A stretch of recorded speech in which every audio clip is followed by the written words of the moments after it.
de Venezuela, economista, profesor universitario Víctor Rodríguez, que nos va a dar un paseo sobre lo que está pasando en el mundo de la economía. Y luego nos vamos a entrar entonces en la economía venezolana. Buenas noches, Víctor, ¿cómo está usted? Muy buenas noches al programa, a todos tus oyentes. Un placer para mí estar en este programa para compartir con ustedes y con toda la audiencia sobre estos temas que siento que les interesan, ¿no? Sí, estamos muy interesados porque lo que estamos leyendo sobre la economía es un poco gris. ¿Qué es lo que está pasando actualmente en la economía mundial? ¿Qué es lo que se está moviendo? Sí, bueno, la economía mundial evidentemente pasa actualmente por una crisis de crecimiento económico, ¿no? Europa atraviesa un mal momento, indudablemente su crecimiento está bastante reducido y se presentan crisis que afectan incluso la estabilidad completa del sistema europeo, tanto de la zona euro como de la misma integridad de la Comunidad Económica Europea. Esta situación tiene impactos evidentemente sobre mercados importantes. Estados Unidos también, como ustedes saben, ha tenido una situación un poco recesiva en los últimos años que tiende a mejorar, pero sin embargo con indicadores aún poco atractivos. Y por el lado de China, que ha sido un país motor de la economía mundial con importantes crecimientos económicos, va a mantener un ritmo de crecimiento, pero no en forma tan acelerada, lo cual genera un cuadro, digamos, de lentitud del crecimiento de la economía. También para América Latina como un todo se perfila, según los indicadores del Fondo Monetario Internacional, un decrecimiento o un crecimiento muy pequeño, de manera tal de que en términos generales nos enfrentamos a un estado recesivo que tiene impacto sobre los mercados importantes como el petróleo, como los commodities en general, el oro, y por tanto afecta directamente las economías de América Latina, que son típicamente proveedoras de estas materias primas. De forma tal de que, en términos generales, como un punto de partida podría empezar indicándoles esto. Sí. Venezuela. En esa situación, estamos viendo hasta ahora la situación del petróleo, un poco el desbalance que se está dando con el petróleo y la posibilidad de que haya mayor crisis producto del acaparamiento y de la guerra económica que hay en Venezuela. ¿Qué le espera a Venezuela en los últimos meses? Bueno, lo primero que decir, una vez señalado lo anterior, es que el petróleo ha tenido una baja importante en su precio. Evidentemente, Venezuela es un país muy dependiente de la exportación de este producto. Un porcentaje muy importante de sus ingresos provienen de la renta del petróleo y, por supuesto, una reducción mayor del 50% en el precio es un impacto severo para la economía del país. Esta situación de disminución del precio del petróleo pues llega a la economía venezolana en un momento, digamos, crítico en cuanto a la dinámica de la política y de la economía del país, ¿no? Dado que el país se encuentra en un proceso en el cual se promueve una transformación estructural del país, tanto en lo político, en lo económico y en lo social, y esto evidentemente ha traído una confrontación muy fuerte entre, sectores de la economía y de la sociedad que no comparten necesariamente esa idea, ese proyecto. Y ese desacuerdo, esa confrontación se expresa en varias maneras y entre otras pues en el ámbito de la economía a través de, por ejemplo, los que se oponen con un comportamiento de intervención en la economía tratando de desajustarla, de hacer que pierda su ritmo y por lo tanto generar consecuencias que la gente, que el pueblo en general, que la sociedad en general siente directamente y lo cual pudiera entonces en consecuencia provocar o intentar promover situaciones de orden político para también la desestabilización del proceso que se lleva a cabo en Venezuela, ¿no? Entonces en ese sentido, la disminución del precio del petróleo, aunado a esta confrontación que señalo, ha generado problemas importantes en el tema del abastecimiento de los productos fundamentales, del consumo de la población. Igualmente ha tenido una influencia importante en la fluctuación de los precios de los bienes en la economía, o sea, en una situación, digamos, inflacionaria, y esto impacta directamente sobre la gente, impacta directamente sobre el sentir y en la facilidad, en el acceso a las cosas, y esto evidentemente también tiene un impacto de tipo social. Señor Víctor Rodríguez, ¿es que están acaparando los productos de primera necesidad o qué es lo que está pasando? ¿Por qué diario vemos en los noticieros que no hay esto, no hay lo otro, no hay aquello? ¿Qué está pasando? Sí, bueno, ya que nombra la palabra noticieros, creo que es prudente señalar que la confrontación se da en varios terrenos y uno es el tema mediático. Y evidentemente la realidad que la mayoría de las personas conocen, sobre todo las personas que no viven en el país, son construidas a partir de todas las líneas de comunicación que generalmente están, en la mayoría de los casos, bajo control de los que están en desacuerdo con nosotros, ¿no? Por lo menos, como por ejemplo CNN, que presentó una excusa al pueblo porque se equivocó por presentar una noticia en Venezuela de un saqueo en una comunidad X, por ejemplo. Claro, pero esto es así, como por ejemplo, pero realmente esto es un tema sistemático de largo alcance, ¿no? Y que ha venido generando esa opinión. Ahora bien, de que ha habido escasez, la hay, ciertamente. Ahora, ¿dónde están las causas? Bueno, hay causas de distinto orden. Indudablemente, como acabo de señalar, la disminución del precio del petróleo nos ha obligado a una reducción importante de las importaciones. Un país que depende en gran medida de las importaciones todavía, cosa que sobre lo cual hay que trabajar para evitar que eso sea así en el futuro, pero indudablemente una reducción del precio ya implica una reducción de las importaciones, por lo cual hay menos bienes en la economía. Pero adicionalmente a eso, sí hay también la intervención de los factores del sector privado que se opone al punto de vista económico, porque la confrontación está en los planos políticos, pero también hay confrontación en los planos económicos. Sí. Y esa ruptura o afectación de los canales de distribución, procesos de desinversión o de no generación de producción, se une a esto para generar una situación en la que el acceso a los bienes se ha dificultado, ¿no? Y por supuesto, si usted toma eso y lo amplifica mediáticamente, pues transmite una situación extrema. Pero no niego de ninguna manera de que ciertamente enfrentamos en este momento una coyuntura en la cual el pueblo sufre pues estas limitaciones de acceso en este momento. Y esas limitaciones no sería una razón para que el pueblo castigara al gobierno de Maduro en las elecciones venideras.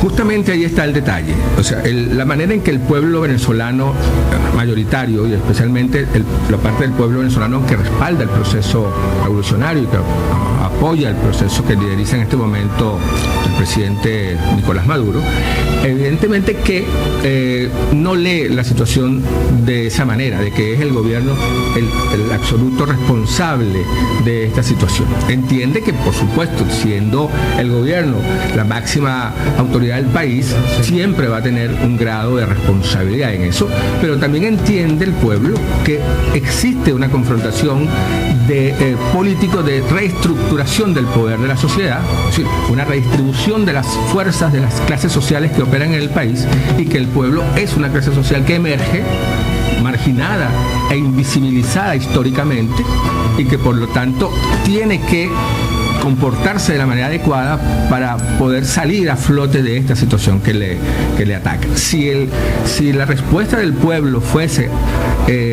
atacar al gobierno y generar conflictos, crisis, saqueo, etcétera, etcétera, estaría atentando contra su propia viabilidad como clase social que emerge.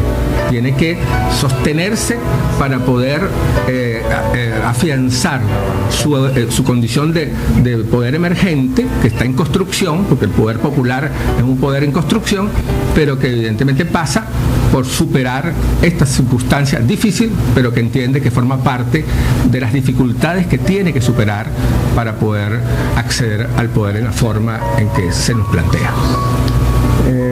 Profesor, ¿podríamos decir que estamos ante un concierto de los poderes fácticos globales respecto a lo que es Sudamérica? El presidente Correa acaba de unos días de decir que se están calentando las calles, y se están calentando en estos 5 países que son el eje del ALBA: Argentina, Bolivia, Brasil, Ecuador y Venezuela. Claro, Venezuela es la punta de lanza de este proyecto bolivariano de la revolución del siglo XXI. ¿Podría ser así, que hay un concierto? Bueno, es claro que lo que pasa en Venezuela no solo se circunscribe al ámbito de la República Bolivariana de Venezuela.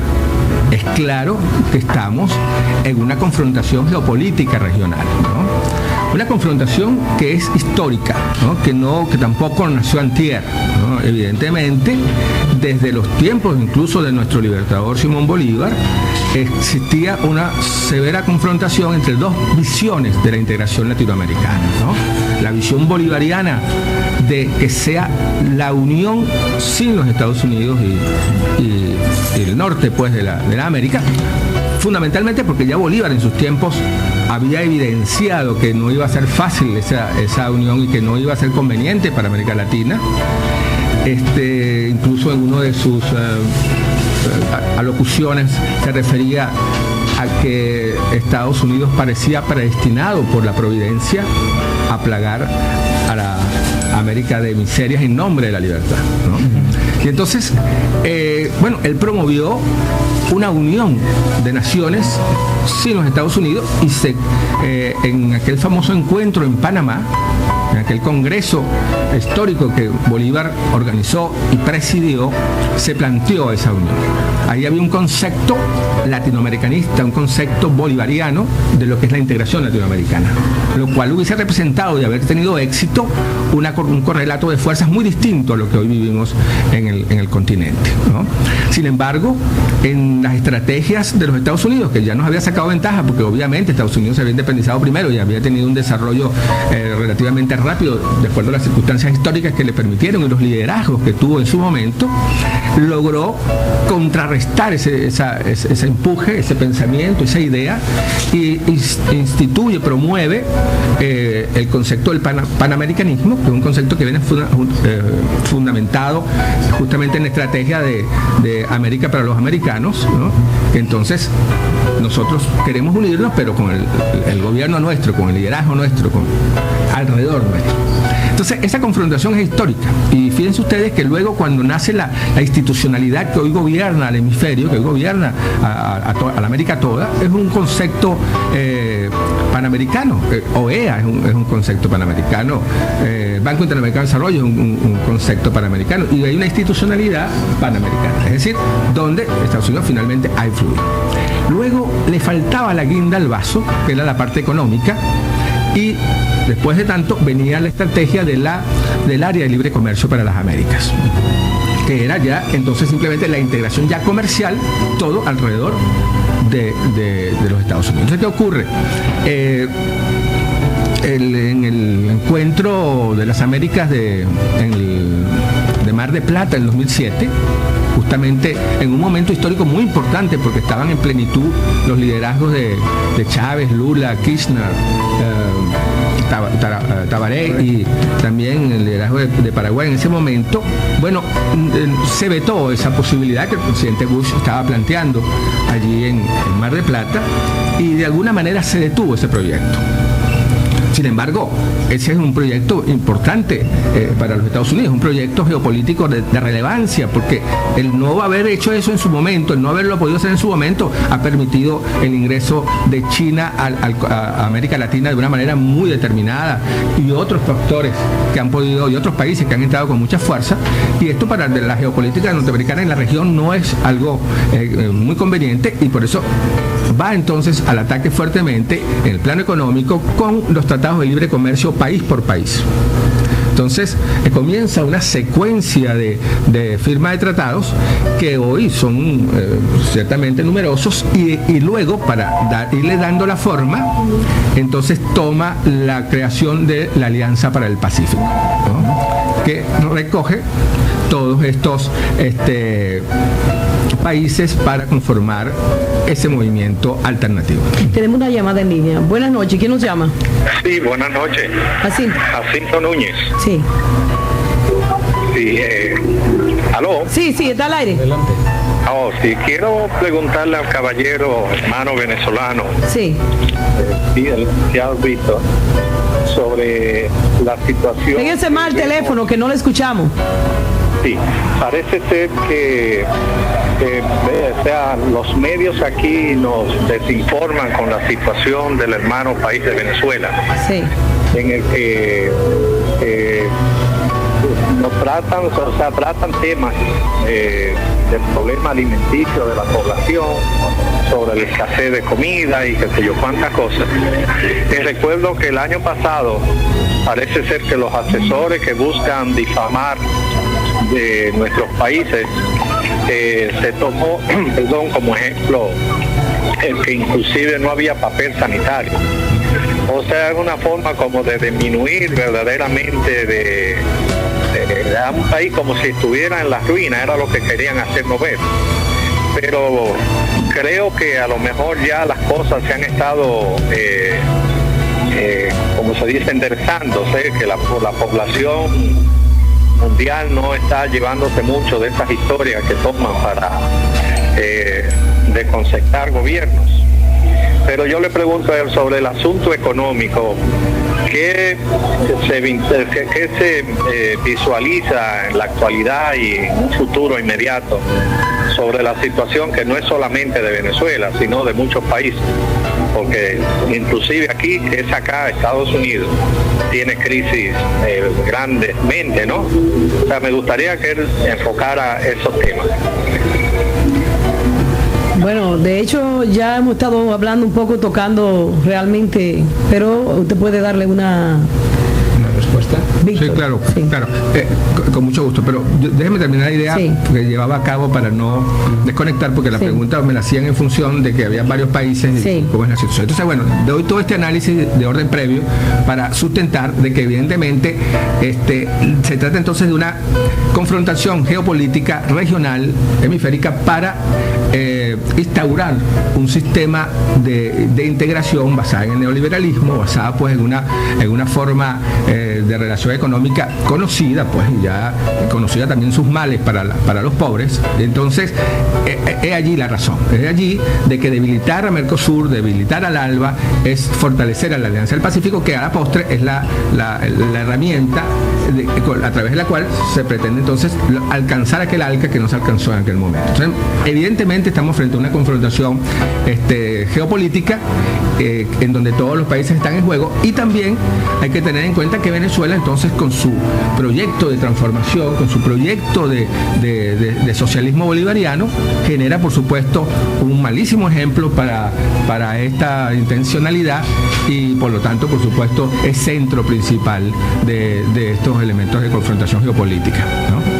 Ahora, respondiéndole al señor Jacinto su pregunta en concreto, bueno, yo le digo que, como ya había advertido, si hay una situación de escasez por las razones que ya comenté, ciertamente se amplifica a través de lo mediático, pero el tratar de hacer burlas o de tratar de exagerar en relación con algunos bienes en especial que son importantes y que indudablemente, pero tratar de dar la señal de que pobre país porque no tiene ni siquiera el papel necesario para la higiene de esa parte, realmente no es el problema central. Es tratar de banalizar un problema que es de orden político, de un orden trascendente, porque estamos en el centro de una batalla de orden social para reestructurar el poder y el manejo de la renta dentro del país, ¿no?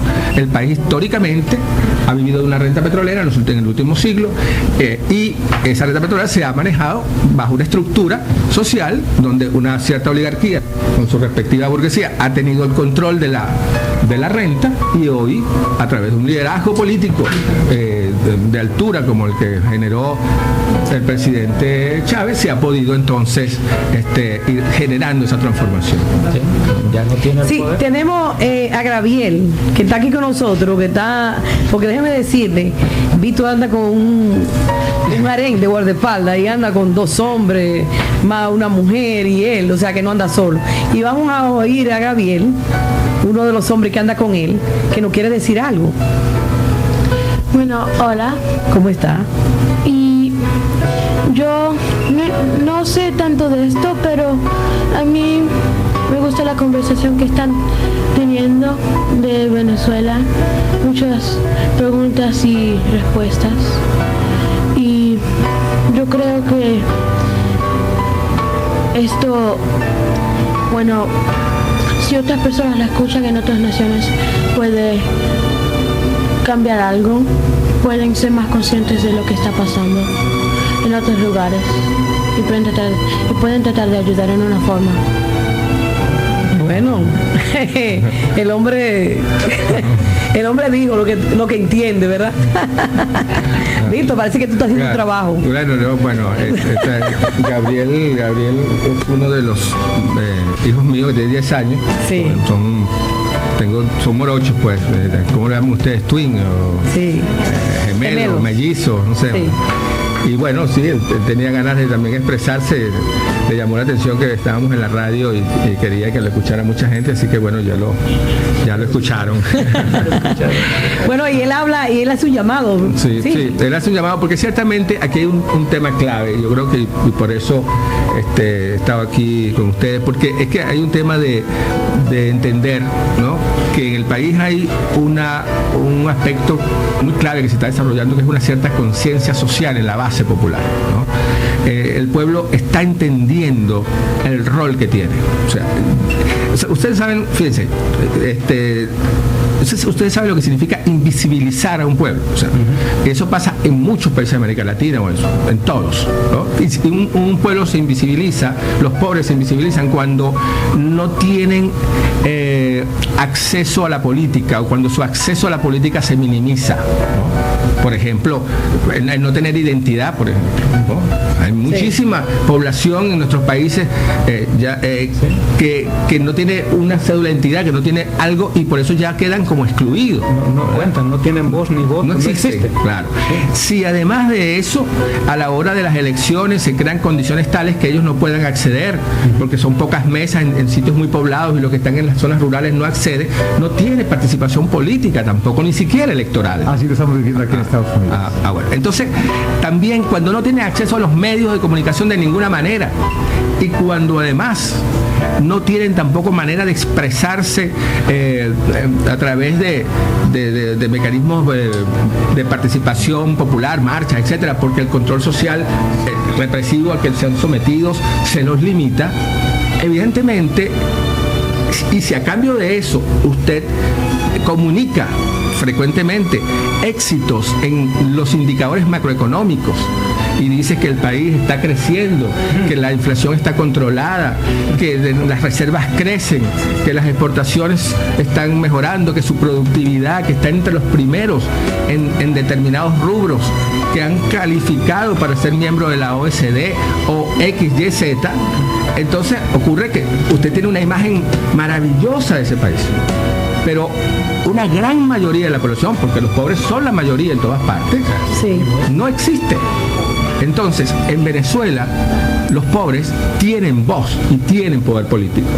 Tienen un gobierno que les abre toda la vocería para que participen, están en juego y están siendo concientizados para que asuman su rol protagónico como clase social emergente y como clase social que tiene derecho pleno en Venezuela de compartir y de manejar la renta petrolera. Por eso Víctor, nosotros tuvo muchísima gente, muchísimo apoyo, porque esa gente pobre que antes estaba invisible se hicieron visibles con él. Sí. Víctor, algo que rápido, porque ya hace tiempo sí realmente lo consumimos, es que mucha gente piensa que en los países que por lo menos están gobernados por gobiernos progresistas, que están en crisis económica, porque la crisis económica no solamente es de un país, sino es mundial, y quienes crean la crisis económica son precisamente los poderosos. Yo no sé si estoy equivocada, no sé mucho de economía, pero también en los países donde no hay gobierno progresista también hay crisis económica. O sea que tú hablabas ahora de que en Venezuela el pueblo ya es visible, en otros países no lo es. Entonces, ¿qué es lo que nos queda a nosotros como población? Defender esos gobiernos que por lo menos permite oírnos o dejar que por un problema de crisis económica pierdan lo elemental que es ser visible. El presidente Hugo Chávez, en su estrategia geopolítica para la región, siempre se planteó la diplomacia de los pueblos. Siempre promovió el que empezara a ver no solamente la integración comercial, económica, sino la integración de pueblos. Y se hicieron varios congresos, se han hecho varios congresos a nivel regional con la intención de poner en cercanía a los movimientos sociales, ¿no? Porque justamente el problema de los pobres es un problema general, y que la organización popular, que la organización de los movimientos sociales, de que su integración regional es clave para superar y para intercambiar la experiencia y para poder avanzar en eso. Ahí hemos sido muy claros. Ahí hay que seguir trabajando sin duda alguna, porque tiene que haber, por ejemplo, el esfuerzo también de la creación de Telesur, justamente para que sea una vocería de todos los pueblos, y no solamente de América Latina, sino del mundo, en ese sentido. Entonces, ahí estamos claros. O sea, ¿cuál es el compromiso? El compromiso es que todos los pueblos de todos los países de la región tienen que activarse, tienen que ir tomando conciencia de su rol y de su papel protagónico en la sociedad. Obviamente, las circunstancias son distintas. Hay países con oligarquías muy fuertes, muy poderosas, donde ya los pobres no van a tener una facilidad de acceder tan simplemente, pero indudablemente que donde se pueda, los pueblos y los pobres en especial tienen que salir adelante. Muchísimas gracias. El tiempo fue realmente corto. Tú tienes mucha información. Necesitamos más, pero no sé, quizá vía telefónica en algún momento podemos seguir hablando sobre economía. Muchísimas gracias. Okay. Y también queremos darle gracias a Lucía, que está aquí con nosotros, que Lucía fue una de las primeras personas que se sentó con nosotros a ser parte de Información a Desnudo. O sea, ella fue iniciadora junto conmigo de Información a Desnudo. Okay. Y está aquí, le estamos saludando. Y muchísimas gracias a ti por estar aquí con nosotros. Gracias a ustedes por la invitación. Un abrazo a todos. Esperemos no cortar esta comunicación, especialmente porque viene diciembre, que serán las elecciones, y queremos saber de viva fuente, de viva voz, cuál es la realidad y cómo se acercan estos dos proyectos, que uno será para volver a invisibilizar a la población y el otro quiere darle más voz. Claro, que sería importante. Muchas gracias. Bueno, gracias a usted, profesor. Fernando, ¿tienes un mensaje para la audiencia sobre... Bueno, sí, vamos a pedirle a nuestra audiencia que sentó con nosotros a ser parte de Información a Desnudo. O sea, ella fue iniciadora junto conmigo de Información a Desnudo. Okay. Y está aquí, le estamos saludando. Y muchísimas gracias a ti por estar aquí con nosotros. Gracias a ustedes por la invitación. Un abrazo a todos. Esperemos no cortar esta comunicación, especialmente porque viene diciembre, que serán las elecciones, y queremos saber de viva fuente, de viva voz, cuál es la realidad y cómo se acercan estos dos proyectos, que uno será para volver a invisibilizar a la población y el otro quiere darle más voz. Claro, que sería importante. Muchas gracias. Bueno, gracias a usted, profesor. Fernando, ¿tienes un mensaje para la audiencia sobre